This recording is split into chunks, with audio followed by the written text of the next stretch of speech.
ৰঙাপাৰাত বৃহৎ পৰিমাণৰ চোৰাং কাঠসহ এখন গাড়ী জব্দ কৰে বন বিভাগে।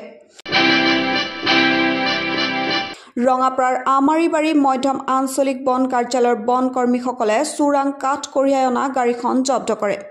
AS01 NC 9796 নম্বৰৰ গাড়ীখন ৰঙাপাৰা বালিপুৰা সংযোগী পথেৰে ৰঙাপাৰাৰ অভিমুখে গৈ আছিল।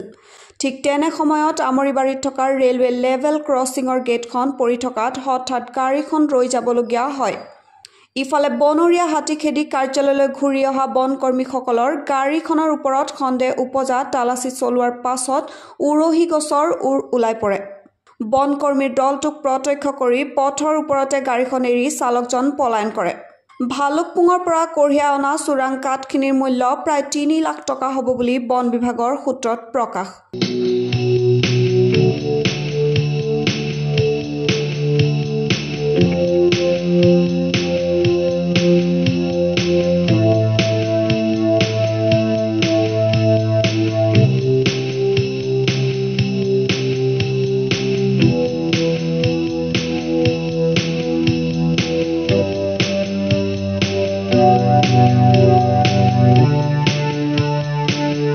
হলকি কথাটো আমি ৰাতি গৈছিলোঁ নৈশ ডিউটিত হাতী ডিউটিৰ পৰা আমি ঘূৰি আহি থকা অৱস্থাত ঠিক তেনেকুৱাতে আপোনাৰ ৰেল গেটটো ডাউন হৈ গ'ল। ডাউন হোৱাৰ পিছত আমাৰ গাড়ী সিটো চাইডত ৰাখিলোঁ আৰু যিখন গাড়ী এতিয়া আমি আজি কৰায়ত্ব কৰা হ'ল সেই গাড়ীখন ইটো পাৰত আছিল।